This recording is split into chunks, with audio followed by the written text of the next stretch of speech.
Good afternoon and welcome to the Community News and Views from Channel 52. Today we have with us Honorable Benji E. Wimberly, who represents 35th Legislative District in the New Jersey General Assembly. And we have with us Honorable Mohammed T. Khairullah, Mayor, Borough of Prospect Park, and our Councilwoman at Large, Lisa Mims. Welcome you all to our show. Thank you for having us. Thank you so much. How are you? So far, so good. We know you were too busy with the COVID-19 response and to protect your residents from everything like the safety and security, the infections, everything. So what do you feel? How is going on everything? My question starts with the assemblyman, and I hope gradually you will grab it yourself. I'm sorry, I missed that. Yeah, so how do you find it responding this coronavirus, the pandemic? I mean, the response is that it's an awakening for everybody, and everybody talks about getting back to the norm. I think we're in a position now that the old shouldn't be the same as in the past. So some of the issues that we face with healthcare, and particularly in our areas and people of color, that we need to address it and make sure that everybody has healthcare that's affordable. We also need to look back and look at our neighbors now. It's a time to, build bridges, not walls. So there's definitely a cleansing part of this that is very sobering to many. But the reality is that, it kind of the virus removed many barriers, but it also exposed some of the really the ugly head of it when it comes to healthcare and when it comes to people of color and people in the inner cities in particular. Thank you. So our Patterson City Mayor, Mr. Amrisai, has just joined in. Welcome, Mayor. How are you? I'm doing well. I apologize for my tardiness. I was actually on a virtual session with Michael Bloomberg, and we're discussing COVID-19 strategies. Yeah, Mayor, Mr. T. Khairullah wanted to send the rescue unit for you. Yeah, Not so necessary. So we had been talking on the, pandemic response of COVID-19. So I just started with the assemblyman. So he was giving us the scenario of a total scenario of the thing. So can we hear from you, and then I'm going to Mayor Mr. T. Khairullah then. Yeah, thanks again for the opportunity. So we have a four-pronged approach to putting COVID-19 in a box. And what that requires is scaling up our testing capacity, increasing contact tracing. And then once we've identified who's infected, we isolate that individual. And then through an interview process, we are able to identify the close contacts. Through that process, I talked about contact tracing, and we quarantine those individuals to slow the spread. And we are proud to announce that we will be providing free COVID-19 testing to 6 senior citizen sites here in the city. And today we announced that at the old Barnard Hospital site is a private physician through an urgent care center. He'll be offering to Patterson residents COVID-19 testing. What you'll have to do through a telemedicine process that you'll participate in is get a prescription, and then they'll do the swab, and that'll be a 7-day operation, Monday through Sunday, like I've stated, from 9 a.m. to 5 p.m. That's only for the senior citizens care houses? No, not the Barnard Hospital site. That's open to all Patterson residents. The senior citizen sites are the 6 that are operated by the Patterson Housing Authority. That's great. So I'm going to Mr. T. Khairullah, Mayor. So your borough, so far we heard, are doing great with the pandemic. So can you please give us a total picture? Thank you, Farah. First of all, thank you for hosting me and my colleagues. And Ramadan Mubarak to you and to your audience. And obviously, this thing came down on us all of a sudden, as not only as a Prospect Park, but as a county, state, United States, and the world. And I think one thing is we need to learn from the mistakes of others. And the one thing that I constantly emphasize is that we need to keep social distancing as the primary measure of trying to slow down the virus, because the virus does not discriminate in terms of targets. Whether you're young or old, we've seen old people die and we've seen young people die. However, older people are more susceptible, and people with underlying medical conditions are more susceptible to having the virus affect them adversely and maybe cause their death. So we urge everybody, particularly in this holy month of Ramadan, and I know the tradition is that we go and visit each other and have dinner over each other, and it's very difficult not to attend the evening prayer, the Taraweeh prayer, but it is in the best interest of those that we love that we now distance ourselves from them. That's number one. Number two, obviously, make sure that we practice proper hygiene, washing our hands with water and soap for 20 seconds, sanitizing our hands whenever we're outside the house and we touch things. Wearing masks is extremely important. We need to flatten the curve. We need to beat this virus until there is a vaccine that could prevent the death of people, as the numbers have reached an unbelievable amount. That's great. Thank you, Mayor. So, Ms. Mims, what do you think? Are we going to win the battle? I mean, against this deadly virus, are we going to win? Absolutely. Patterson is a surviving city and is a thriving city. So we're definitely going to win. This too shall pass. I want to first thank you for this great opportunity of being a part of this amazing session today with so many giants that are on. I want to say to your community, Ramadan Mubarak, during this holy time of insightfulness and wisdom and time of separation. But I also want to say there's so much that's already been said, but I want to thank our federal, state, county, local officials. Our mayor is on, our assemblyman, Mayor Prospect Park, for the hard work that they are doing to continue to ensure that the funds, the legislation, so many things that are needed to ensure that a community like Patterson gets what it so rightfully deserves. I also want to say thank you to our first responders, our police, our fire, all of our essential workers, our doctors and surgeons and DPW workers and stores that are open, Home Depot and Lowe's and different places. Like, I've never appreciated a French fry like I do now, seeing McDonald's being one of those places that are open and other stores that are open. So many people have learned to become more family oriented, to take time out to love on your immediate family, and then you can spread it abroad, learning how to pull out pots and pans and cook, practicing social distancing, staying 6 feet apart. So it's been a real time of inflection, but it's really a time where we're learning how to unify, to operate in love, because there's so many people that are sick, so many people that don't even know that they are sick because they have not been tested, and so many people that have died and are very critical. And so it's a time for us to unify and to come together because collaboration is key. And my slogan is that we're always better together.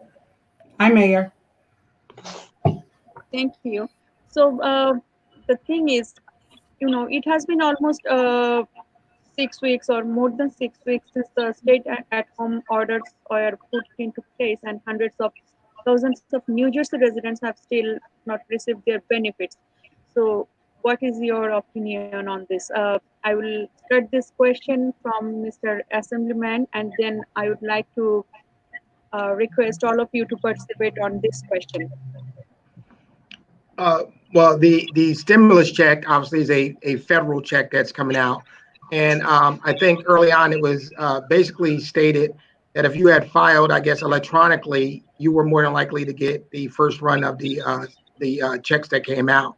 If you did a hard copy file, it would come after. So it's just a process that they're dealing with the federal government, not on a local level or state level. Yeah, Mayor?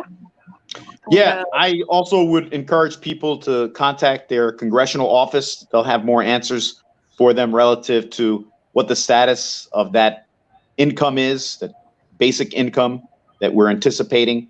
But also, I want to point out one thing. I was on this virtual session with former Mayor Bloomberg, and they were talking about a promising therapeutic, a treatment from Gilead known as remdesivir. And it's being fast-tracked by the FDA. In fact, they're moving at lightning speed because they've seen some promise with it. And then, obviously, we're waiting for a vaccine. People estimate that it could take 12 to 18 months. But from what I'm understanding, there are 3 different companies that are working on this vaccine, and they're currently in phase 1 and looking to combine both phases 2 and 3 in the fall, because ultimately what it's about is safety for a vaccine. So just know that they are really moving at a rapid pace on a vaccine, that they're really focused. I don't want people to have a false sense of security that a vaccine will be prepared by tomorrow, but they're moving at a much rapider rate right now, and they're going to be combining two of the phases. There are actually 4 phases in clinical trials. So they're on phase 1, and they hope by the fall they'll be in phase 3. And phase 4 means there's a vaccine. Then it becomes a matter of distribution. And Assemblyman, Councilwoman, and Mayor, we have to really position ourselves for the distribution aspect of it to make sure that Patterson and, of course, Prospect Park are in line after this is manufactured. Absolutely. Yeah, it should very quickly, because we are getting too much impatient with staying at the home all the time. We have one audience from Bangladesh. He is Mr. Pathan. He has one question specifically to Mr. Ambre Saif and Mr. Mohammed Khairullah, that this is Farid Pathan from Bangladesh. And my question is, today, New Jersey State Governor offers property tax assistance. Do you have any online in your mind? Do we have any online in our minds? Yeah. I mean, do you have anything regarding the property tax thing? Anything in your mind? No, but what the city council just did, they showed some amnesty. So they're extending the deadline to pay your May 1st property tax bill to June 1st. In fact, we preceded the governor, and now they're following suit. And the governor has issued an executive order giving property tax amnesty to property tax payers in Patterson, throughout the state. Throughout the state? It's up to June 1st, you said, Mayor? Yeah. Mr. Pathan, I think you got your reply from our mayor. Okay, so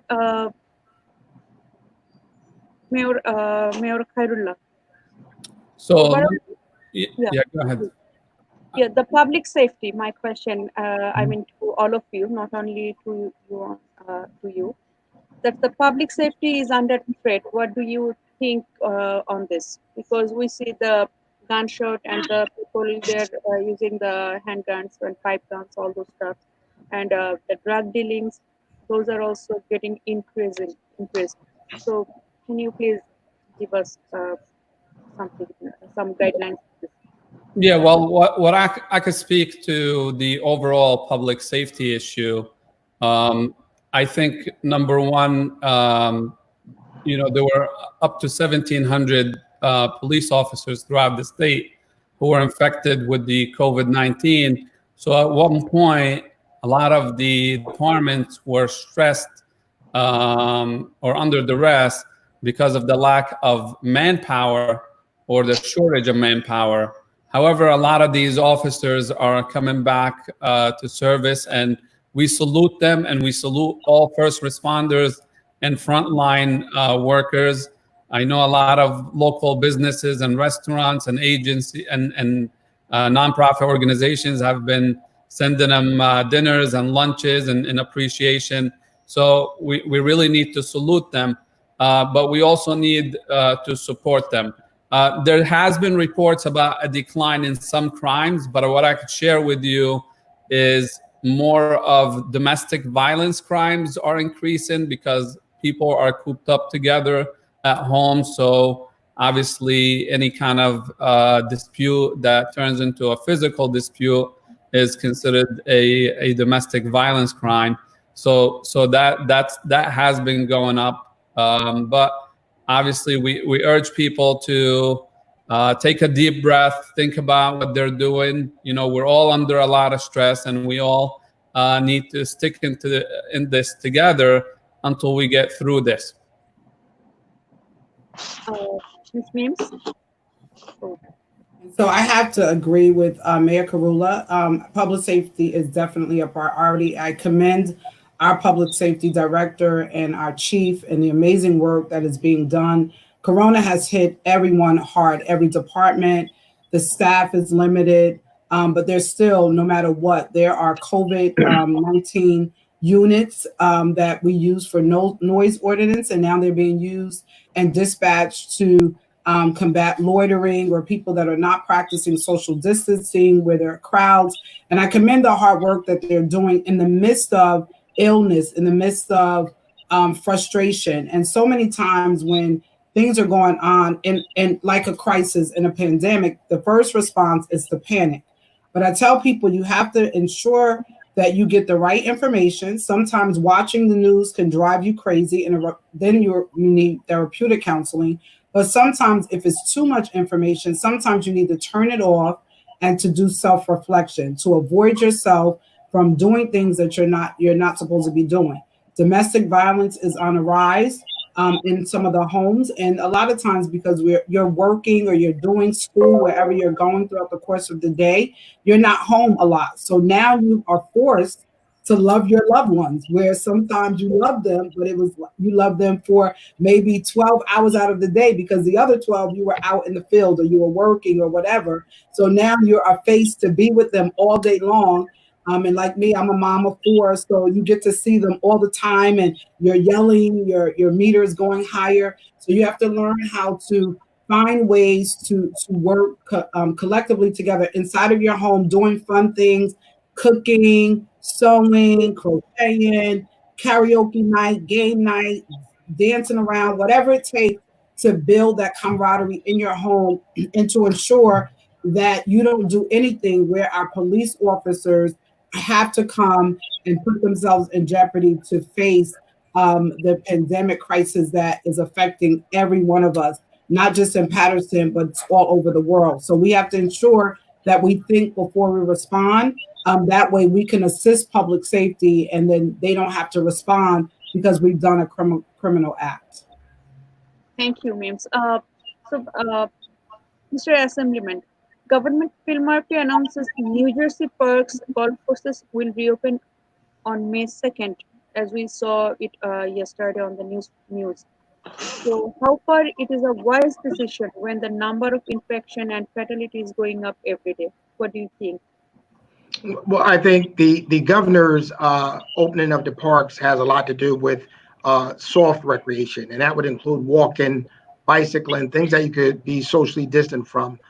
Golf was one thing on there, but they're not encouraging. You will not see basketball courts open. You will not see, baseball and softball games. You will not see people just picnicking out there, but very soft recreation, which I think personally is pretty healthy, that people need to get out and get some fresh air and walk or jog or whatever it may be, but it's not the traditional recreation or opening the park that most people would think it would be. So I agree with it. Okay, so what is your recommendation on this?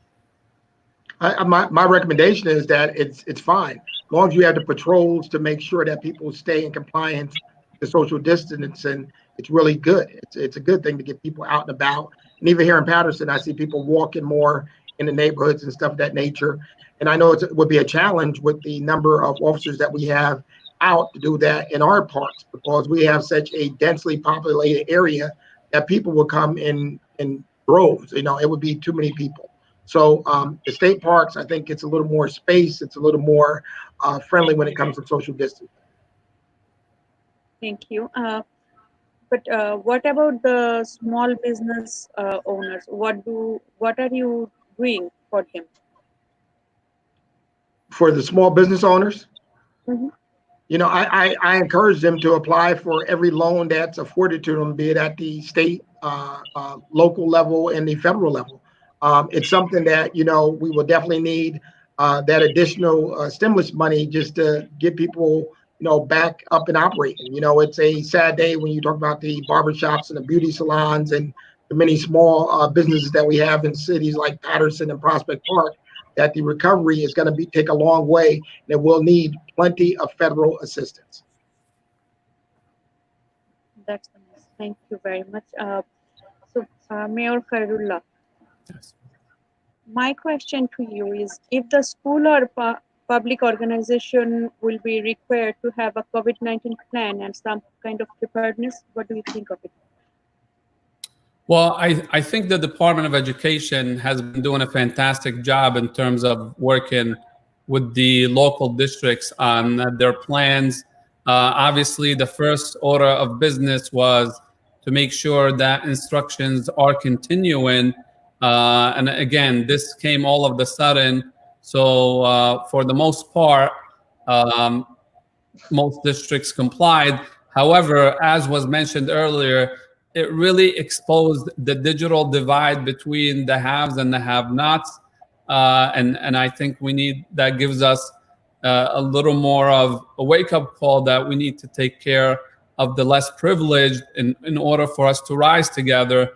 But in terms of the future, I know I listened to the governor, and he's going to make sure that schools are not open until we have a methodical way of making sure that the congregation of the students and the teachers is not going to cause a resurge of the virus. And on that note, as an educator myself, I want to salute all the educators, because I can tell you one thing: it is a lot more difficult doing things online than it is doing it face to face with the students.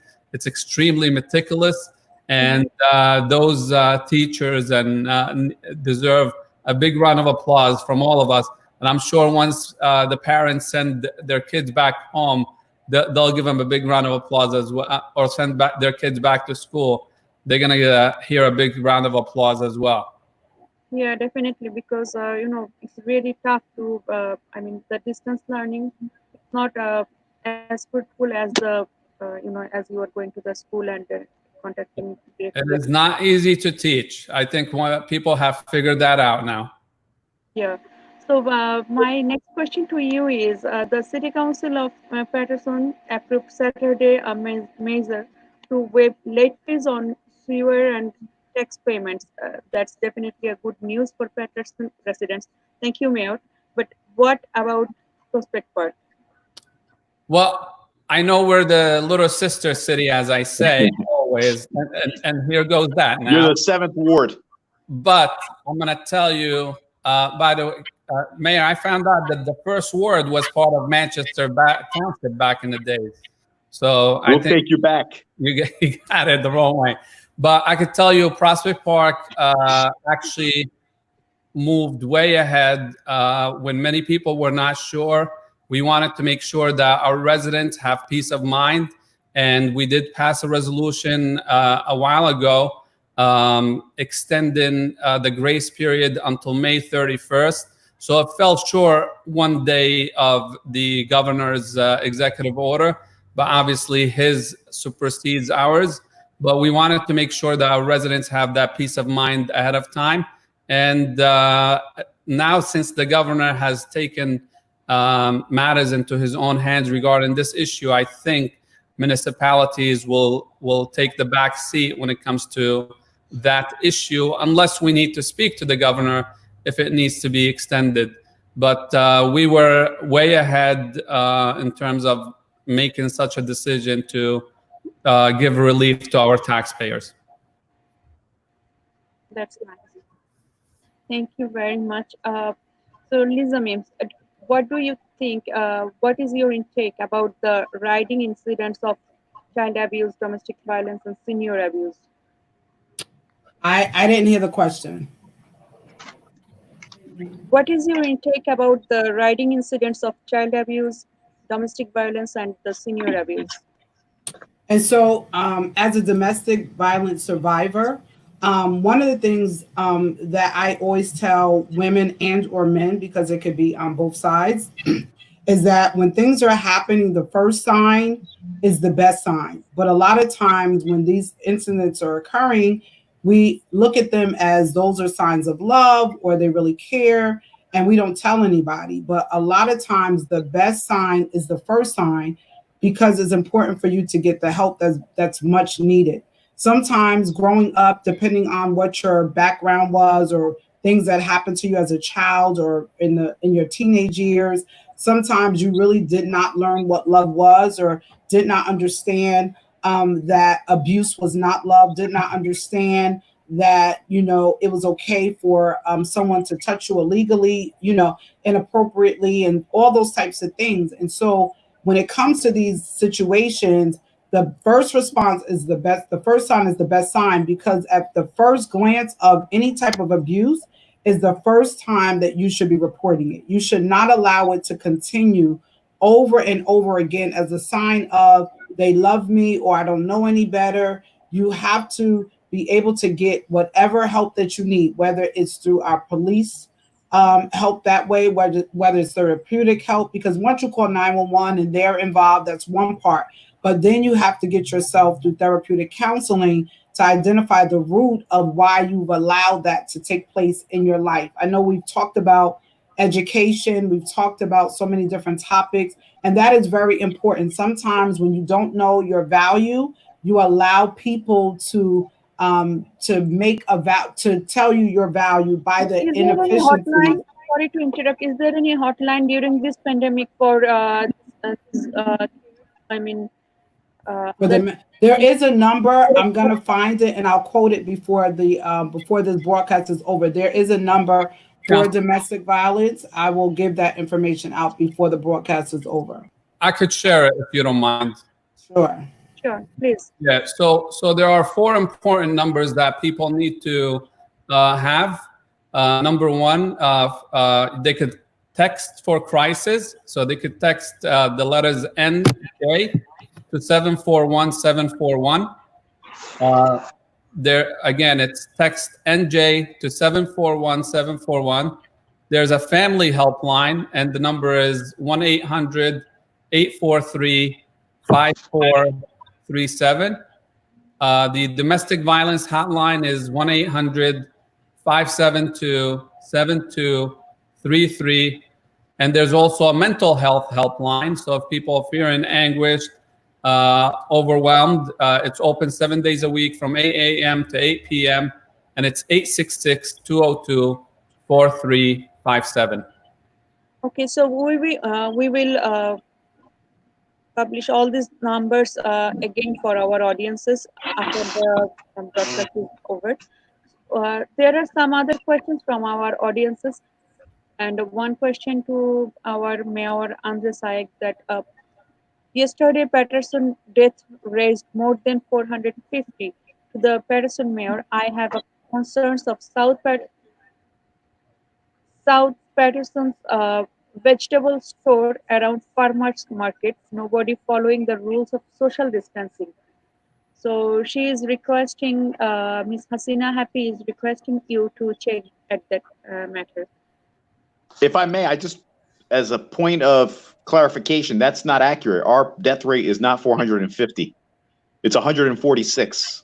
Sorry, she gave correction. Sorry, this is NJ death. She gave the correction. Yeah, that's. I just want to make sure we're accurate, because then that causes consternation and people start panicking. So our death rate is 146. But if she has some serious concerns about social distancing, we will send units. Earlier, it was mentioned by Councilwoman Mims that we created a COVID compliance unit within our police department. I want to give you data, because Coach Wimberly, or Assemblyman Wimberly, is a proponent and a staunch supporter of data and analytics. Since we created these compliance units within the police department, April 1st, we've issued 800 warnings, over 800 warnings, and over 400 summonses for people that are not practicing social distancing measures. So I want to make sure that people know that we are documenting everything we do, particularly in the police department. Now, you talked about public safety earlier. I also want to mention from the fire perspective, at the peak of the COVID crisis here in Paterson, ambulance calls were about over 100 a day. And the highest number of calls we got related to COVID-19, 72. Yesterday, we got 23 calls for COVID-19 for ambulance service. So that number is precipitously dropped. Okay. But regarding the crimes, you had been talking. What do you think about the ongoing crimes? I mean, the crimes are increasing. Actually, crime is not increased. We can actually prove that with the statistics. They're not increasing. And in fact, yesterday, as a result of our COVID compliance unit, we were able to seize a weapon, an illegal weapon from the streets. And 2 days prior, we were able to arrest a suspect in a shooting. Thank you. So there is one question regarding the mail-in ballot vote. That what is your opinion about oncoming Paterson Council's election mail-in voting legitimacy? So I think all of you can reply and get involved with this question. The legitimacy of voting. Yeah. Paterson City Council. Well, Farah, this is about the integrity of democracy. Mm-hmm. And because of the current crisis, we have no other option than to vote by mail. But as you know, there have been challenges in Paterson because the process has been manipulated and individuals have been implicated in this. So above everything, we have to maintain the integrity of democracy. We have to preserve the integrity of this election. No one should be touching anyone's ballot. No one should be providing that type of an assistance or advertising that. What you can do is, for additional information, you can guide people through the steps. But as far as touching ballots is concerned, you should not do that. No one should be touching ballots, only that individual. And if that individual is given a family member permission, then yes, by all means, they can provide assistance.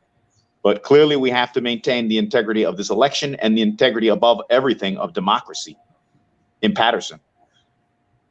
Okay, but yesterday we saw some news got viral in the Facebook that some people, they are snatching the ballot papers from the mailboxes of people, Paterson residents. And is it possible that some people will snatch the ballot papers and they will tear it and throw it outside? First of all, that mailbox is the property of the United States Postal Service. So no one besides the mail carrier, homeowner, whomever's residing at that address can touch that mailbox. I did see footage of someone inserting some item in a mailbox. I haven't seen an actual ballot snatched, but we're hearing reports. However, we have alerted the United States Postal Service, and I know that law enforcement agencies are watching. So if anyone is thinking about tampering with mailboxes, action will be taken. Swift and decisive action will be taken. Leave the boxes alone. Leave the ballots alone. Let democracy prevail. And Mr. Assemblyman, what is your opinion? We want to hear from you. Well, I think the key is the mayor hit all the fine points. The concern that many people have, they have to realize that this is a federal crime. And I don't know if any election is worth you spending time in federal prison for tampering with a mail-in ballot, a vote by mail ballot. My message to the people of Paterson and throughout New Jersey that are having a first time ever vote by mail election, use your vote. Your vote is your voice. So do not be upset with the process that we're facing. It should be equal across the board. Do not let that ballot stay in your house saying your vote doesn't matter. Your vote matters. Make sure you get that vote in. Make sure you use it, and make sure you encourage other people to vote by mail during this special time and special election. Thank you, Assemblyman. And now we'd like to hear from Mayor T. Khairullah. on the same issue? So I have made a commitment way before COVID-19 that I'm keeping a safe social distance from the Patterson election.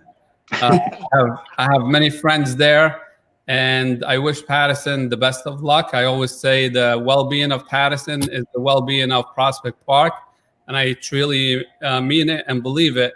However, overall, anybody who has an April Board of Education election or a May election, obviously, they all go under the same regulation of doing mail-in ballots. Mail-in ballots are just as good as voting at the polls. I urge everybody to exercise their right to practice democracy and cast their votes. Don't let anybody mess around with your vote because your vote is your power. And Mims? Thank you, Mayor. I think she's muted. Okay, I'm here now. Yes. I think all the great points have been made, but here is the key. You have to vote. A lot of times people are not voting. I know the vote by mail process, sometimes people don't understand it. They'll get it. It's just like sometimes you get your mail and you just put it to the side or you throw it out by mistake. When you get that envelope, make sure you take it out, you fill it out, choose your candidate, put it in the self-addressed envelope. They made it easy for you. You don't have to buy a stamp. No one has to come to your door and give you a stamp. They don't have to tell you who to, they don't have to tell you, I'll take it and I'll drop it. No, put it in the self-addressed envelope and you put it in the mailbox. Your vote is your voice. Make sure if you see anything illegal happening, report it. Report it to the superintendent of the Board of Elections. You can call the clerk's office. You can call the prosecutor's office or even hide to the attorney general. But make sure if you notice or identify something that you report it. This election is very critical. There are 6 people that are running for the city council seats from the 1st ward all the way through the 6th ward. This election is very important because it will show the trajectory of our community and the city in which we love, where I've been born and raised. And so I recommend highly to everyone to make sure you vote. I'm not really highly concerned about some of the things that people are doing because I know I can pick up the phone if I see anything, any tampering or illegal things going on to report it. One thing I'm going to do is I'm going to make sure I vote. I'm going to make sure my family votes, my friends, my supporters, and if my bird and my cat could vote, they will be voting too. But that is really important that everyone votes. My word to the community, let's get the vote out. Let's make it happen. Let's make sure we get the right people in those seats because Patterson needs to move forward. We're better together. And without those votes, people cannot be in seats. We have to have a seat at the table. Thank you, Mims. I have one question to Mr. Assemblyman. It's about what about the people working under cash and cannot collect unemployment? I mean, people undocumented, they are in severe condition, you know. They're suffering. Well, I think the governor has come up with a plan to, to give $600 to the undocumented workers. It's something that I would support.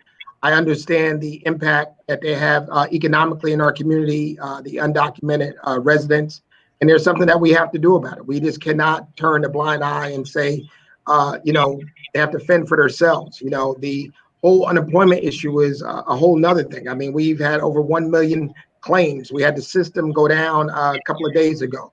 So everybody financially is going to be challenged. But in particular, when it comes to undocumented residents, I support the governor's position to make sure that they receive funds from the state. Is there any specific guidelines for this?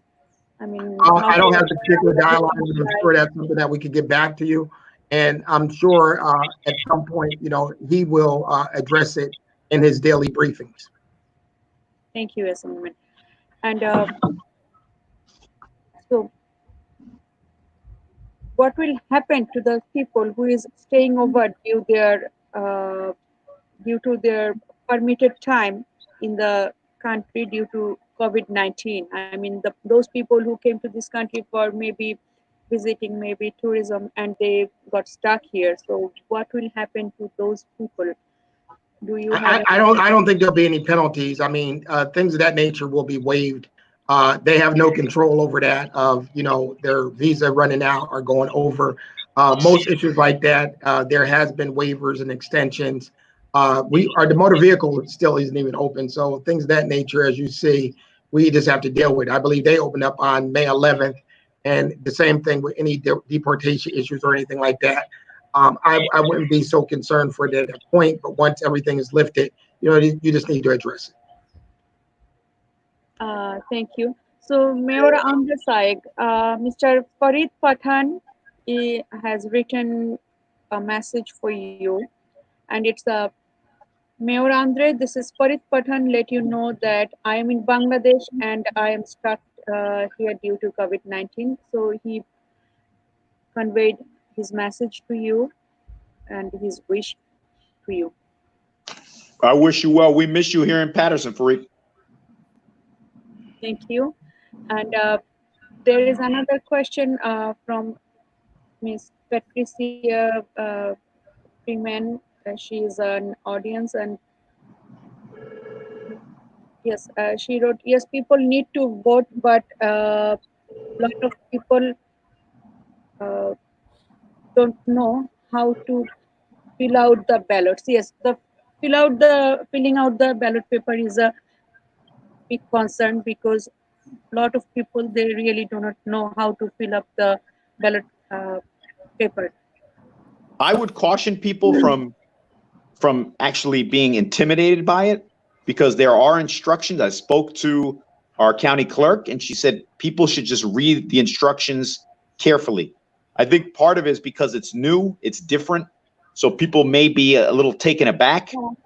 But if you read the instructions carefully, ultimately all you're doing, taking that ballot, taking your pen or pencil, marking whomever you'd like to cast your ballot for, as far as the candidate is concerned, and then you sign in the appropriate locations, put it in the mail, put it back into an envelope that has the postage paid for, and mail the ballot. That's it. Yeah, but would you please give any instruction or any video message how to fill up the form so that people, it will be easier for the people? Yeah, I haven't received my ballot yet, but what I could do is in one of my live videos, I can show people how I will be filling out my ballot. And as Councilwoman Mims and Assemblyman Wimberly know, I live in the 3rd Ward. So you'll see who I'm voting for and how I'm doing it. Okay, so it will be all public, right? Of course. And it's Bill McCoy, just in case you were wondering. So I'm going to do one as well, Mayor. I'm going to do a Facebook Live. I was trying to do it today. I don't know if it's in the mail, but I was just waiting for the ballot to come. But I'm actually going to do a few Facebook Lives on my different platforms that I have on all levels of social media to ensure that people are voting. I'm also going to do some Zoom, some other type of things. I'm not going to give all of my strategies out to the entire community, but I will definitely be ensuring that people, the general public, Ms. Foreman, thank you for that question. The general public need to understand that. Another thing we need to also remember, you got to research candidates. You have to know who you're voting for and why you're voting for them. And if you're not sure, you still have time. Pick up the phone and call them and have a dialogue with them before you say, no, I'm not. Have a dialogue. Sometimes a conversation could change your mind to move your ward forward. So I encourage you to do that. I'm in total agreement, Mayor. Maybe we'll do a tag team video Zoom. And wait, I have a suggestion, particularly for the 3, since our fair mayor from Prospect Park is saying he's keeping his safe distance from our election. We should not only instruct people how to fill out the forms, but we should inform them as to who we are supporting in all the ward races. Yeah, that's good. Yeah, and the key is I would join in with you, Mayor, and the Councilwoman, that we need to really make it a public instruction. As people may seem it's simple, many people may be intimidated by this whole process, but we will do the same thing, a Facebook Live, Zoom, whatever it takes, make sure people exercise their right to vote, understand that this is nothing that is no different than you going to the ballot and pulling the lever. So please get out here and vote, and we'll join that also myself. And I'm sure other elected officials need to come on live to show people that this is how we're going to do it this time. And, in the future, if you want to do a vote by mail, it's a safe process. And like you said, you must maintain the integrity in the whole process. Thank you, Assemblyman. So we have one very good question from one audience that what about people receiving ballots from deceased registered voters? Do we have records of these people being deceased? So that's really big concern. So typically, I'd like to hear from all of you. Yeah. So typically there's a process within the Board of Elections where it's called a purge, and they remove people who are deceased. Now, it is hard without anyone notifying the Board of Elections to know if anyone has died. But if I were you, I would not touch that ballot, because it won't qualify, because the signature has to match. So it would be an exercise in futility if you try to vote for someone who is deceased. And also, we have to remember, doing things outside of the process that's allowable is a federal crime. So if you know that someone is deceased or people are doing that, it will target that entire household. And, you don't want anyone in your household going to jail because they chose to check off a ballot of someone that is deceased, because if it's person in our system, is going to alert them, or if someone knows about it, is going to be alerted. And why put yourself in that particular situation or in jeopardy? I know that they are taking a very, very close look at this election. This is something that we have not done in times past. So they're going to really keep a close eye on this election to ensure that it maintains its integrity, and to ensure that people get an opportunity to vote for those people that they feel will be the best candidates to serve in their particular wards and for the city of Paterson. Mayor Khairullah, you want to tell something?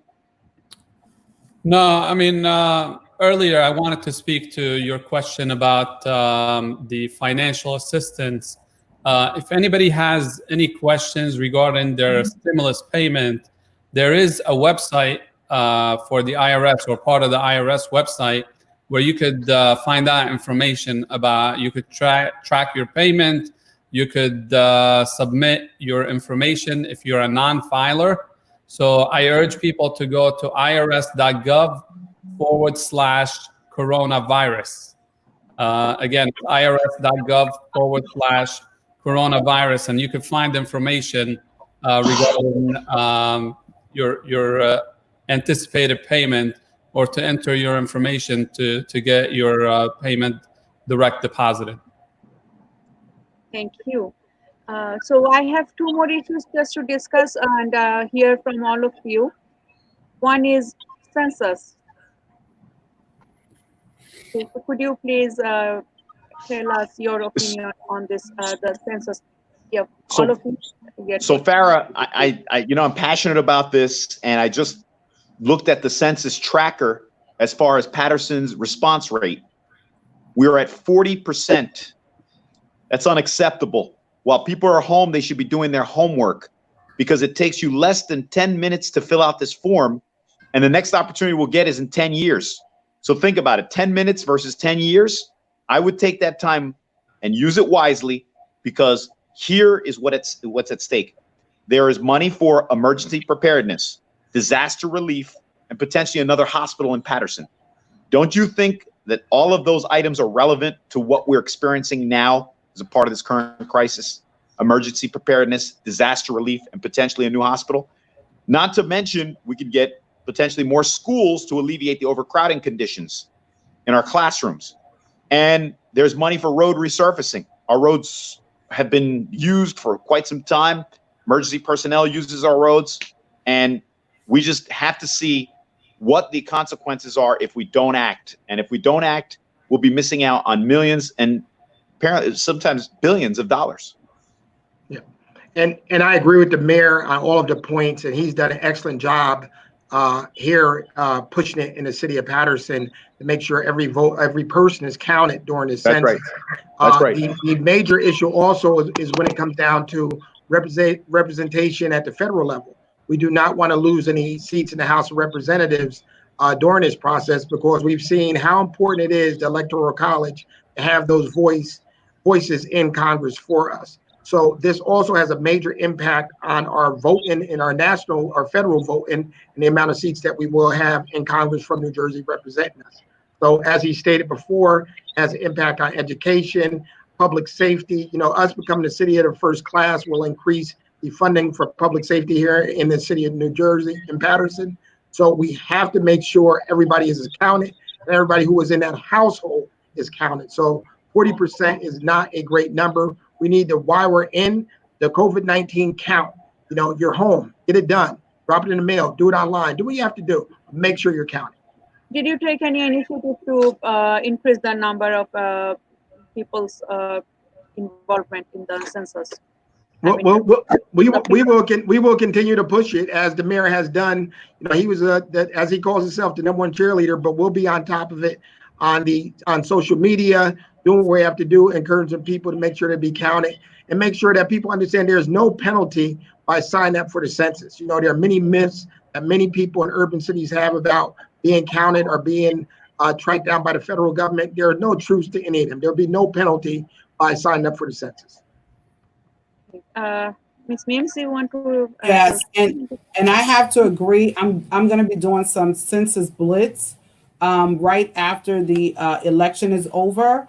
I'm going to be doing different blitz to bring awareness and understanding on what's at stake. I know our assemblyman and our mayor did a great job of talking about us becoming a first-class city, making sure we don't lose seats in the House, making sure that we get funding for roads and infrastructure, ensuring Section 8 housing funding, education. A lot of times we don't understand the deficiencies or the illegal underfunding that is happening in our public schools. This is a way for us to get more money for our children so that there are no deficiencies when it comes to the learning process for our kids. Also, healthcare. We know a lot of people are suffering with healthcare. We need to ensure these are some of the things that are important. I will continue. I did a sheet of some of the things that census allows us to get. And I'm going to keep doing blitzes, weekly blitzes, and I'm going to be encouraging people continuously to make sure that we get 100%. It's not will we get 100%, is when, because we're going to get it. Because if we don't get the census done, we can't get cents. And we need those dollars. We need those coins. We need the money for Paterson. We deserve it, and we have a right to it. And so we have to make sure that people understand the importance of doing the census, because without the census, we're going to be lacking in so many areas. We already are in dire financial straits as a community, as a city, and as a school district. And why would we, when we have at the touch of our fingertips within, as the mayor said, within a 10-minute time period, to be able to fill out a form electronically online through mycensus2020.gov, mycensus2020.gov. Please go on there, log on. It takes you a quick minute, but it's for the entire community to thrive. Remember that. Don't let anyone talk you out of it. This money is for the entire community to thrive. We've been surviving for a long time. Fill out the census. It's time for Paterson to thrive. Thank you, Mims. And Mayor Khairullah, what about the prospective census scenario? Well, we're above 50%. 10 years ago, we were at 67%. So we're on target, hopefully, to beat our number from 10 years ago. But the one thing I could tell everybody, the most live and real example is what I heard on a conference call last week with the other mayors, where Passaic County received $87 million in disaster relief money to cover expenses of COVID-19. Now, the reason Passaic County received that money is because our population is over $500,000. Now, if you look online for the official population of Passaic County, it's less than 502,000 people. So that means if 3,000 people did not fill out their census 10 years ago, we would have not received $87 million last week. So that's how important it is and why it is important. If you need and want money for schools, if you want money for roads, for hospitals, for any other project, if you want us to be able as your government to get that money from the county, from the state, from the federal government, you need to do your part. And speaking to immigrant communities and minority communities who have a participation rate that's lower than the rest of the nation, there's nothing to fear. The Constitution protects you. There's no one that can come after you for the information that you do put in the census form.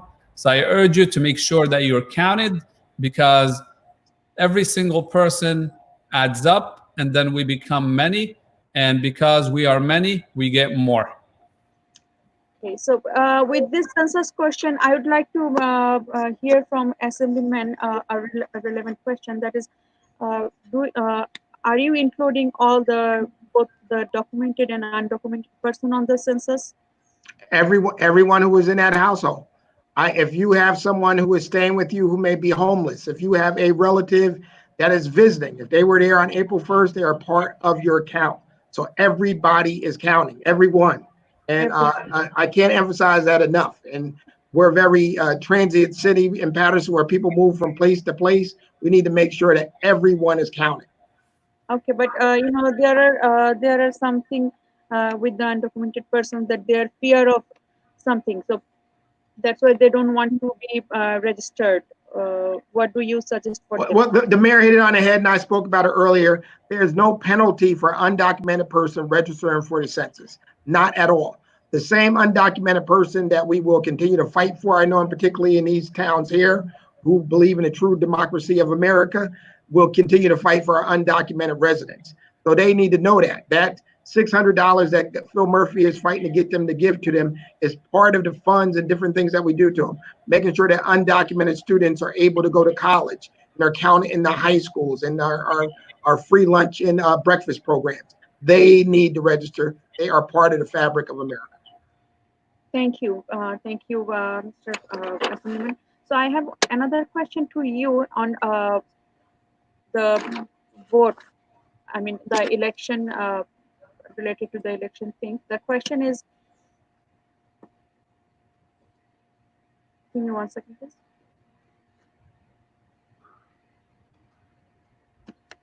Mr. Pathan from Bangladesh, he said, how would you stop one person casting and submitting multiple votes to election commission?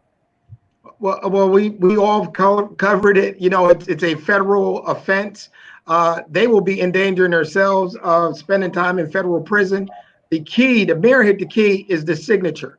You forward somebody's signature, and it is challenged. Not only do you put yourself in danger, you put other people in that household in danger. So it's not about me stopping them. It's not about the mayor or the council. It's about them stopping themselves. You have to look at it. Is it worth you spending time in federal prison to cheat on a vote by mail ballot? It's not worth it.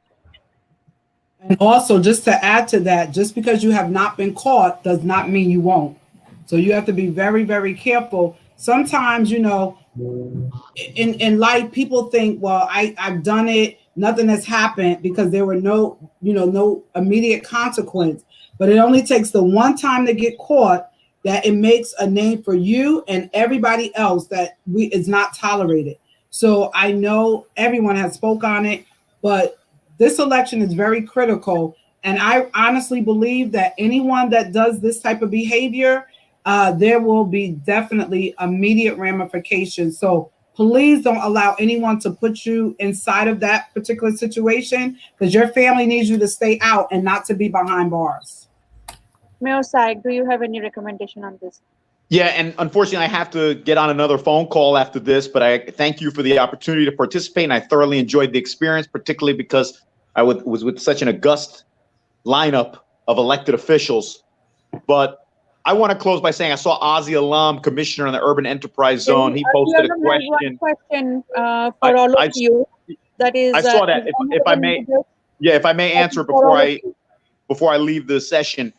Well, I ran on the One Patterson banner, and Councilwoman Mims talks about how we're better together.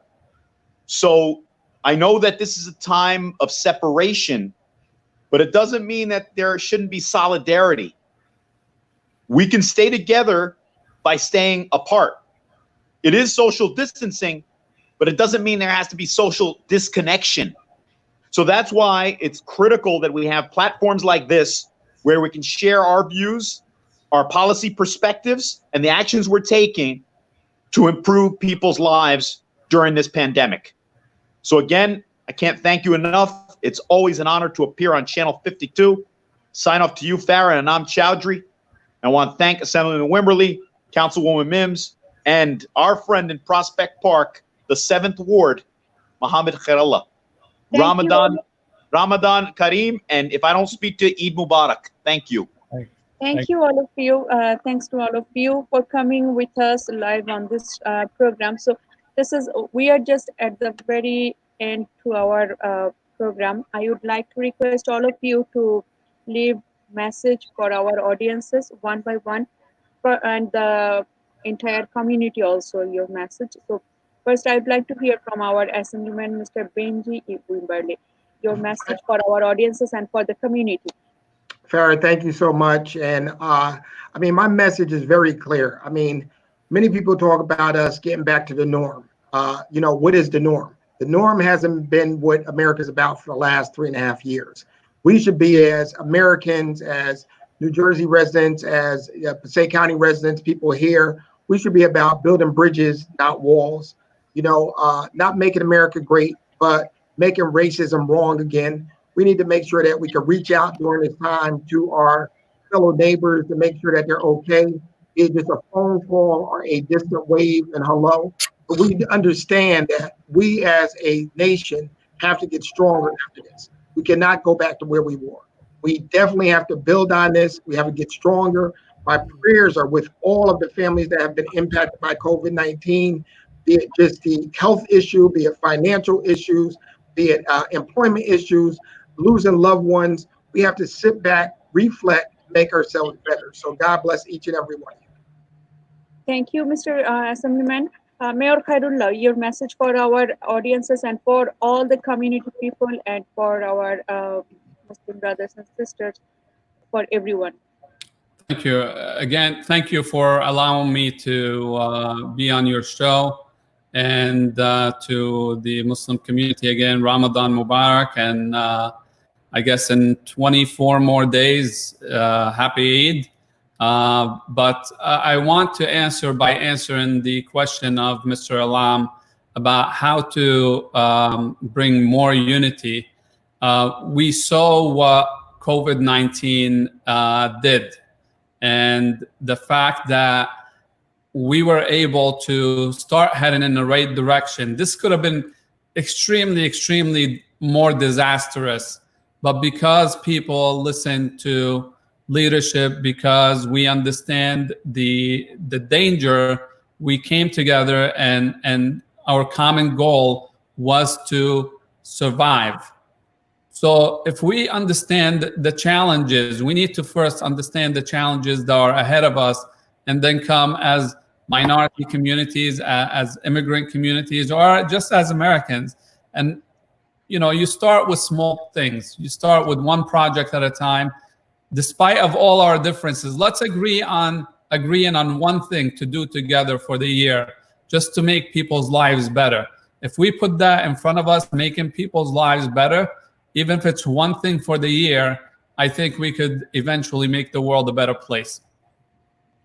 Thank you, Mayor Khairullah. And now I would like to hear from our Councilwomen at Large, Lisa Mims. And so once again, thank you so much, Farah. I said it before, I'm on here with so many amazing people. Our great assemblyman, who is one of my mentors, our mayor of the great city of Patterson, and the mayor that I really love and respect, Mayor Khairullah from Prospect Park.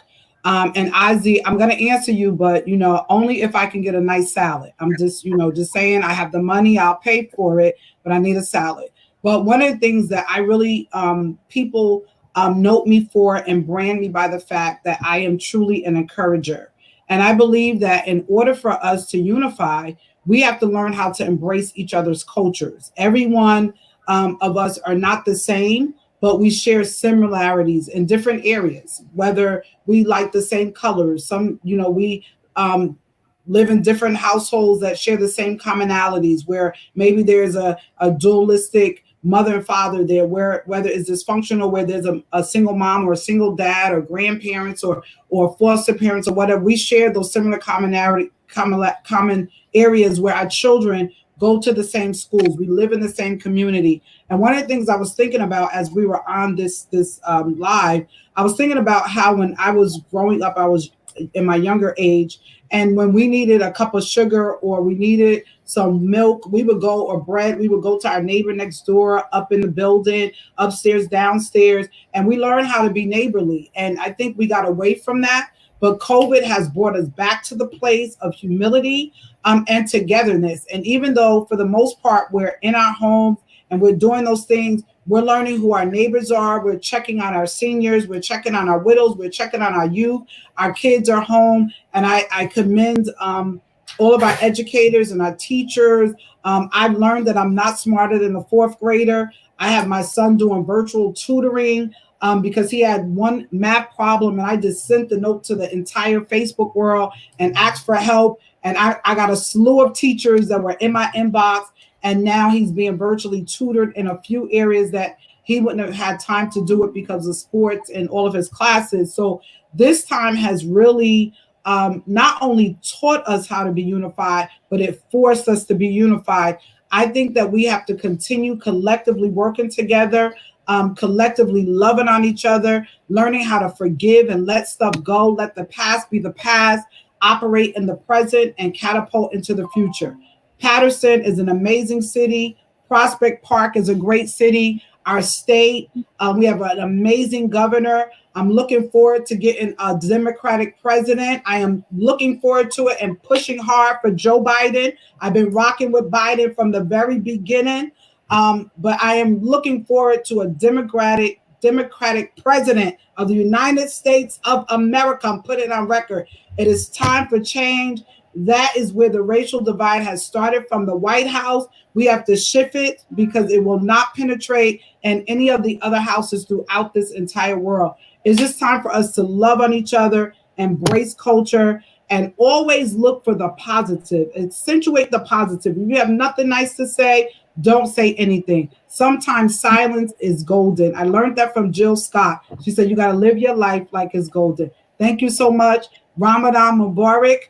I look forward to the Eid at the end, and prayerfully we'll be able to come together because your food is absolutely amazing. I can't wait to be there so I can be a part of that great celebration. Thank you so much, and God bless. Thank you, ma'am. So the thing is that this COVID-19 has given us back a lot of things, that our family life, our togetherness with the friends and family, the unity of between the family members, a lot of things. Besides, it took a lot of things from our life too. What we don't deserve or support, but we pray for all the departed souls, for those whom we lost so long in this pandemic. So thank you, Assemblyman. Thank you, and thank you, Councilwomen, for being with us along. And thank you, our audiences, for being with us for last 1 hour, more than 1 hour actually, so it was planned for 45 minutes. Thank you, everyone, for being with us. Good evening. Good evening. Thank you. Ramadan Mubarak. Good evening.